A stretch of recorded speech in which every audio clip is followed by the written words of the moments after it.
আসসালামু আলাইকুম। আশা করি সকলে ভালো আছেন আর ভালো থাকুন। আর আপনাদের খামারগুলো কেমন আছে আপনারা কিন্তু অবশ্যই জানাবেন, যারা নাকি আমার এই ভিডিওগুলো প্রতিনিয়ত দেখেই চলছেন। আপনাদের খামারে কোনো প্রবলেম থাকলে সেটাও বলবেন, যেন আল্লাহ রাব্বুল আলামিন, আমি দোয়া করি আল্লাহ রাব্বুল আলামিন যেন আপনাদের সকলের খামারগুলো খুবই ভালো রাখেন। এবং পাশাপাশি যদি কোনো প্রবলেম থেকে থাকে বা প্রবলেম ফেস করে থাকেন বা কোনো সমস্যা হয়ে থাকে, সেটার জন্য আল্লাহ রাব্বুল আলামিন আপনাদেরকে হেফাজত করেন, এই দোয়া করি আল্লাহ রাব্বুল আলামিনের দরবারে। আর দোয়ার পাশাপাশি আপনাদেরকে একটু শেয়ার করে থাকি যে এই ওষুধটা সাপোর্ট করবে আপনার এই প্রবলেম সলিউশনের জন্য। আসলে আপনারা যখন যারা আমরা কেউ খামার করব বলে নিয়ত করি, তাদেরকে কিন্তু একজন পল্লী চিকিৎসক হতেই হবে, নতুবা কিন্তু খামার করে আপনি বেনিফিট করতে পারবেন না। দেখুন, আজকে আলোচনা হবে আর্মফুল ব্যাট, একটা সাসপেনশন বা সিরাপ নিয়ে, ওরাল সলিউশন। যে আর্মফুল ভ্যাট, এটা একটা মারাত্মক পাওয়ারফুল একটি অ্যান্টিবায়োটিক। এটা কিন্তু অবশ্যই নিবন্ধিত ডক্টরের পরামর্শ প্রেসক্রিপশন ছাড়া আপনি ব্যবহার করতে পারবেন না।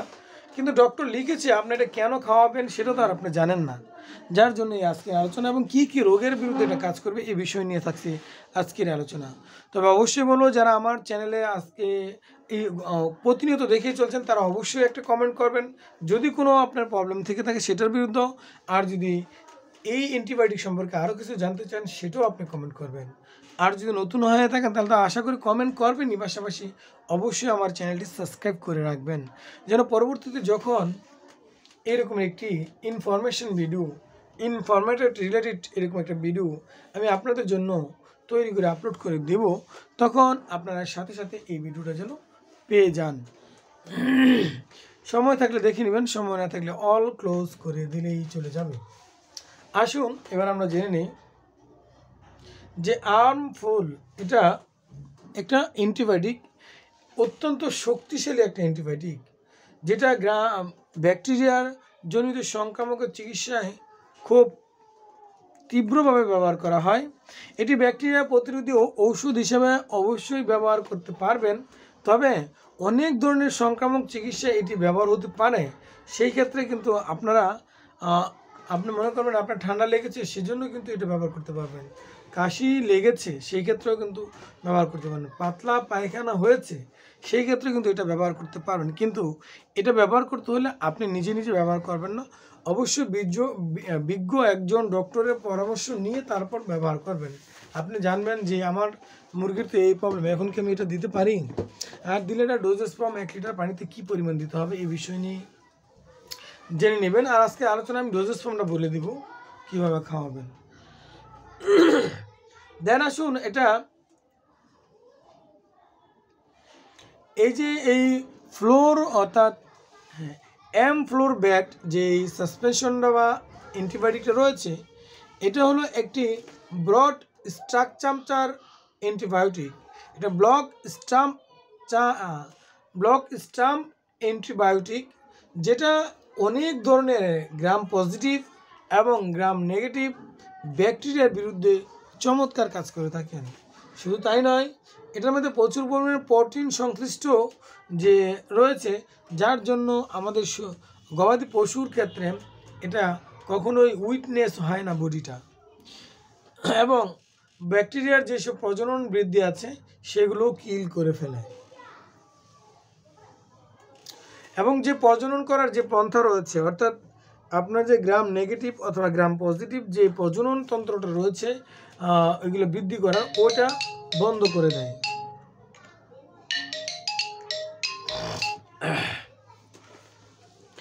এবার আসুন আরও একটা গুরুত্বপূর্ণ কথা, সেটা হলো এই, আমরা এটা কোন কোন রোগের বিরুদ্ধে এটা ব্যবহার করতে পারবো এই বিষয়টি একটু আলোচনা করি। আলোচনা যদি আমি দীর্ঘ করতে চাই, আলোচনা অনেক লেন্দি হয়ে যাবে। মোটামুটিভাবে আমি আপনাদের বলে কোন কোন রোগের বিরুদ্ধে এটা ব্যবহার করতে পারবো। ব্রঙ্কাইটিস অর্থাৎ কাশি, ঠান্ডা, জ্বর, অর্থাৎ গবাদি পশুর ক্ষেত্রে বলছি, কাশি হোক, ঠান্ডা হোক, নাক বন্ধ হয়ে যাক বা খেক করুক, তাহলে আমরা এটা ব্যবহার করি। নিউমোনিয়া হলো ঠান্ডা কাশির আরেকটা শ্বাসকষ্ট দেখা দেওয়া, যে কোনো প্রাণীর, গরু, ছাগল, হাঁস, মুরগি ইত্যাদি যে কোনো প্রাণীর হোক না কেন আপনি কিন্তু এটা ব্যবহার করতে পারবেন। এবং শ্বাসকষ্টের যত রকম প্রবলেম আছে সকল ধরনের প্রবলেমের সমাধানের জন্য কিন্তু আমরা এটা ব্যবহার করতে পারি। এবার আসুন, যদি কোনো প্রাণী গর্ভবতী থাকে তাহলে কি এটা ব্যবহার করতে পারবো? তবে গর্ভাবস্থার প্রথম দিকে অবশ্যই ব্যবহার করবেন না। শেষের দিকে যদি প্রয়োজন হয় তাহলে ব্যবহার করা যাবে, তবে ব্যবহার না করাই উত্তম। এবার আসুন আরও একটা গুরুত্বপূর্ণ ইম্পর্টেন্ট বিষয়, সেটা মূত্রথলিতে যদি কোনো রকমের কোনো প্রবলেম হয়ে থাকে, মূত্রনালী হোক বা মূত্রথলি হোক বা প্রস্রাবে কোনো বিঘ্ন হয়ে থাকুক, সেই ক্ষেত্রে কিন্তু আমরা এটা ব্যবহার করতে পারবো। তারপর আরও একটা ডিজিজ, সেটা হলো এই গ্যাস্ট্রোইনটেইনিবাল। এটা আমরা বুঝি গ্যাস্ট্রোইনটেইনিবাল ইনফেকশন, অর্থাৎ এটা আমাদের আমাদের যেই খাবার হজম করার যেই প্রক্রিয়াটা রয়েছে ওই জায়গায় যদি কোনো ইনফেকশন হয়, যেমন ধরুন সালমোনিয়া বা সিলেগা ইনফেকশন, এই ধরনের ইনফেকশন হয়ে থাকে, তাহলে কিন্তু আমরা অ্যামফ্লোরব্যাটি ব্যবহার করতে পারবো। তারপর নাম্বার 5, এবার আসুন পেডিয়াট্রিক ব্যাকটেরিয়াল মেনেঞ্জাইম। যদি পেডিয়াট্রিক ব্যাকটেরিয়াল ইনফেকশন করে তাহলে সেই বিরুদ্ধে কিন্তু অত্যন্ত চমৎকার কাজ করবে।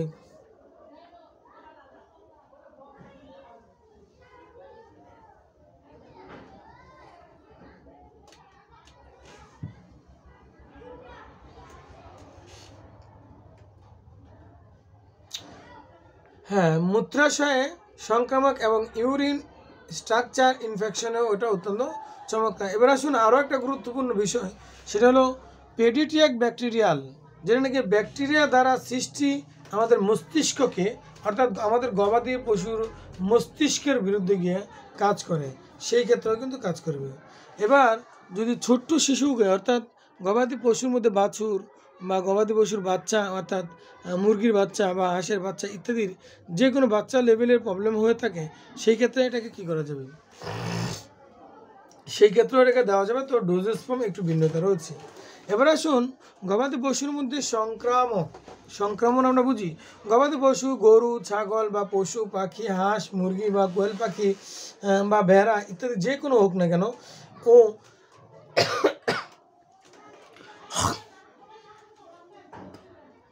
সংক্রমণ ব্যতীত, অর্থাৎ আমি বলে দিচ্ছি গবাদি পশুর যে কোনো ধরনের ডিজিজে আক্রমণ করুক না কেন, যদি সাধারণ পর্যায়ে এটা কোনো ক্রমেই কন্ট্রোল হচ্ছে না, সেই ক্ষেত্রে আপনার এই অ্যামফ্লোরব্যাটটি আমরা ব্যবহার করতে পারবো ওই গবাদি পশুদের ক্ষেত্রে। এবার আসুন আরও একটু গুরুত্বপূর্ণ কথা বলে সাধারণত এবার আসুন ডোজেস ফর্ম নিয়ে একটু কথা বলি।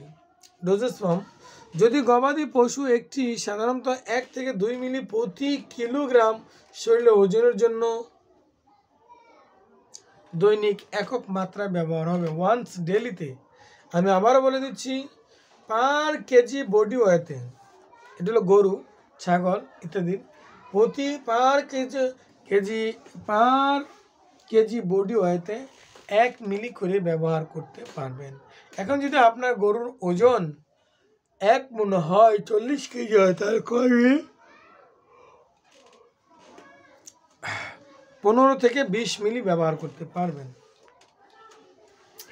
আর যদি গরুর ওজন 2 মণ হয় তাহলে 20 মিলি থেকে 30 মিলি ব্যবহার করতে পারবেন।